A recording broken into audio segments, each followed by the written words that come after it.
Welcome back to the Wealth Boomerang Show. We're chatting to Jean Sheehan, the human MRI, and we've just put her on the spot, having a look inside of people's bodies to tell them how their blood levels are and what internal organs need fixing. Jean, that wasn't the first time that someone's actually put you on the spot and done something horrible to you. In the past, you've been stalked, you've been raped, you had the death of your mother on Christmas Day, you've been homeless. How did you bounce back from all these horrible things that occurred in your life? I never saw them as horrible things. I always saw it that I would learn something from it, and that's that potentiality that I was talking about before. And that wasn't a case of bouncing back, it was just understanding that we all create our life, right down to disease, and I created that to learn something. And out of all those experiences, the one thing I did learn was compassion. So that when I deal with people, if they've been homeless, stalked, raped, etc., then I can relate to them. Yeah. Okay. Do we need to go through those horrible things in order to relate to people? Definitely not. Okay. Definitely not. I don't want to go through some of those no, things. Definitely not. For me, it was just opening me up to seeing more potential in me more than anything else. Okay. Yeah. Now, in addition to going through those things, you also went through a period where you were very, very depressed and you became suicidal. Can you tell us a bit about that? Sure. Some of my upbringing was that I was told that I wasn't lovable, acceptable, one, because of this gift, partly my background of the Middle East, girls weren't accepted in the first place. And having that thrown at me all the time, I started to believe it.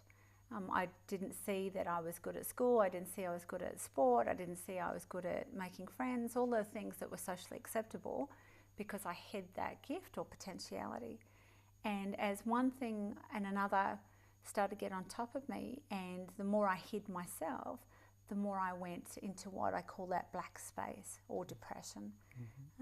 And it was when I was 26 and my oldest son was 3 years old, I decided I just couldn't take the pain anymore of hiding. And so I decided, with my nursing background, I knew how to bump myself off quickly, quietly, and make sure there was no mess. Had the pills in my hand, was ready to do it until I got a vision of my boy who was at childcare, got a vision of my boy pop up in my face. And I thought, if I do this, then I actually teach him to stop him being himself. And that's why I decided, right, that's it, I can't. I need to change my life. And that's when I call it, I came out of the closet. I started to tell people just secretly about what I could do, and it evolved from being a secret to word of mouth to going part-time to full-time, where I gave up nursing.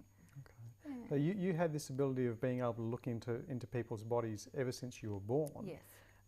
But for years and years and years, you hid it from your parents, you hid it from your friends, and you even hid it from your husband. Yes. Yeah. How did that work with you looking inside of people's organs at home and having consultations without your husband even knowing that you had this ability? Well, it was easy because I did shift work and I was nursing. He'd be at work, or he was also in the Defence Force, so he'd be away. So it was great. I would just consult without him knowing. It was very, very easy. Yeah. Would you recommend that other women out there run a secret business without telling their husband? Not at all, not at all. And when I did tell him, I mean, he was very upset, which was totally understandable. Plus he didn't have the opportunity to grow with me and learn about the gift as well. Because I met him when I was 16, so it could have been way, way back that he learnt about me, but I was frightened of what he'd think of me, the real me. Okay. Yeah. So for 10 years, or 16 years, you kept this hidden from everybody else. For 10 years, you kept it hidden from your husband. Yeah. Now, you say that everybody has a gift. We've just got to wake up and realise it. Is that a psychic gift that we can cultivate? Is that what sort of gift are you talking about? Each person is great at something. It's called potentiality. And that human potentiality is that you need to find out what you're good at. So some people are good at talking on TV. Some are good at making orange juice. Some are good at, such as the lady that created Boost Juice. Her gift was making juices. Richard Branson, his gift was to sell a product before he'd actually made it. And that's how he still runs his business now. So each of us has a gift, but if we allow ourselves to find our gift of it's basically anything that you like to do, anything that you're really good at. And then that, if you accept it, that turns into what's called a profit. Everything seems to align where the doors open, money comes in, the right people come in, everything just seems to flow. When you go against that, everything blocks. Yeah. Now, you've got this ability to see inside of my body and David's body and everybody else's body. You've got that all the time while you're on the bus, while you're walking around. How distracting is it being able to see everybody's junk? It's not now. Not at all. As a little child and as a teenager, I was fascinated. So I probably looked like I was staring as I was sort of going like that. But it's not distracting at all. Now it's just part and parcel. It was difficult earlier on when I was nursing because I would understand what I was seeing. And especially when I see people and I think, oh my God, they're going to die, and they don't know. So there was a battle within me. Do I say something? Don't I say something? What if I said something they didn't believe me? What if I said... So there was a battle, but distracting not anymore. If I see someone who's about to trip over and about to fall down a cliff or something like that, I feel like it's my moral duty to tell them.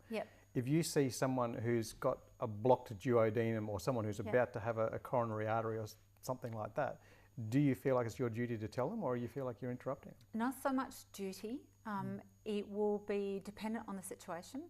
So yes, say if it's a coronary or a heart attack type situation, I might try to intervene, but that each person has free will.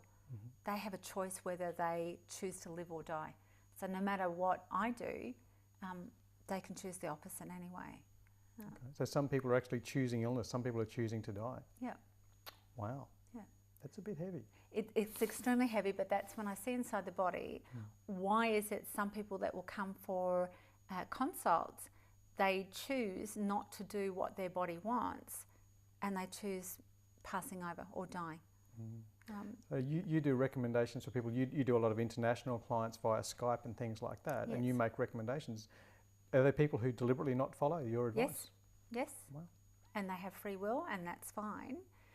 But it's also giving us, so if Uncle Bob decides not to do as his body says, and he chooses to die, that actually gives the whole family a huge awareness. That's a gift in itself, but we don't understand that. Wow. So you're saying suppression is a gift, depression is a gift, and you've got an amazing gift that you share with a lot of people.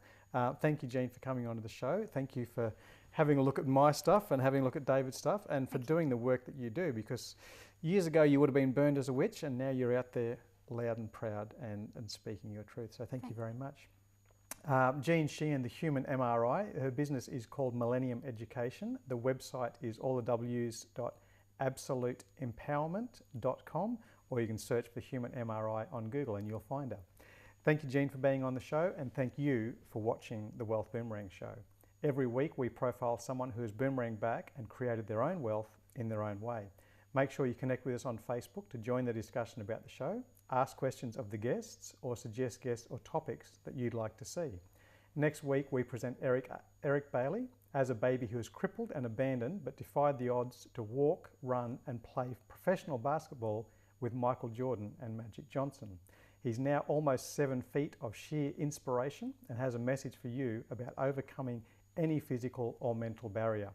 Make sure you book yourself in to watch that show, and remember that whatever you send out comes back to you.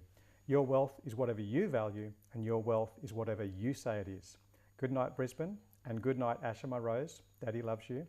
See you next week for another Wealth Boomerang Show.